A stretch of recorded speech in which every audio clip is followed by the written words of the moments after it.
Shalom and welcome to this episode of Ask Aviel. My name is Aviel. You can ask me questions so that we can share, learn, and grow together. Human beings have 5 senses. Today, I would like to share about our hearing and what the scriptures say about our ears. Exodus 21, 5-6 talks about a slave who loves his master so much that he does not want to become a free man, but to serve his master until the end. The servant will go through a ceremony where he gets his ear pierced by his master at a door or doorpost, and he will serve him forever. Leviticus 8:23. During the ordination of Aaron the high priest, Moses slaughtered the ram of ordination, took some of its blood, and put it on the tip of Aaron's right ear. Then Moses brought Aaron's sons and put some of the blood on the tips of their right ears. Possibly, God wanted the sons of the high priest to have their ears attuned to the word of the Lord. They should hear differently because the blood was on their ear.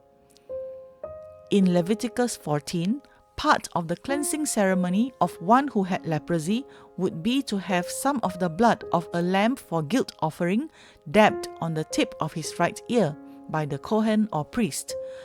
Later, the Kohen was also to dab some of the oil from the palm of his own left hand on the tip of the right ear of the one being cleansed from leprosy. Deuteronomy 6:4 says, Shema Yisrael, Adonai Eloheinu, Adonai Echad. Hear, O Israel, the Lord our God, the Lord is one. Obadiah ben Jacob Sforno expounded this scripture as an exhortation. Listen, Israel, with your mind open. It is also written in the Kiskuni commentary that the verse is to summon Israel. You are to listen in order to understand.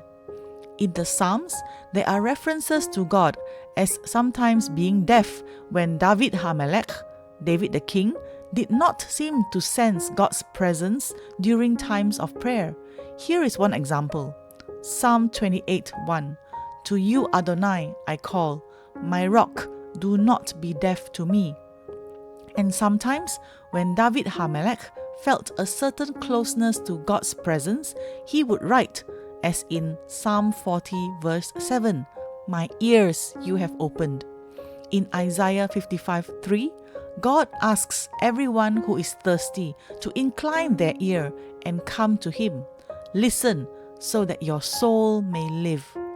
The book of Proverbs reminds us in chapter 1 verse 5 that the wise listen and increase learning, and in chapter 18 verse 15 that the ear of the wise seeks knowledge.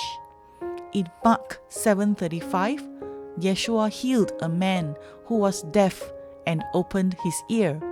This fulfills the prophecy of the coming of the Messiah in Isaiah 35:5 that the ears of the deaf would be unstopped.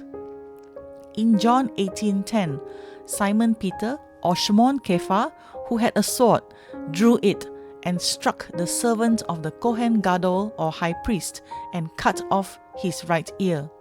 Now, the servant's name was Malchus. Pastor David Guzik said in his commentary that Simon Peter, Shimon Kepha, was holding the sword in his right hand. Probably he must have attacked the high priest's servant from behind. If he was facing Malchus, he was more likely to cut off the opposite ear. It is entirely possible that Shimon Kepha deliberately chose a non-soldier and attacked him from behind. This was not a shining display of courage. But Yeshua healed the ear, the damage that had been caused. Yeshua did that so that Malchus could hear truth again. Our ears are very important because the sense of hearing is critical.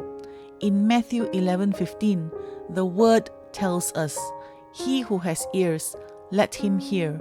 A few passages in Revelation echo the same call to action.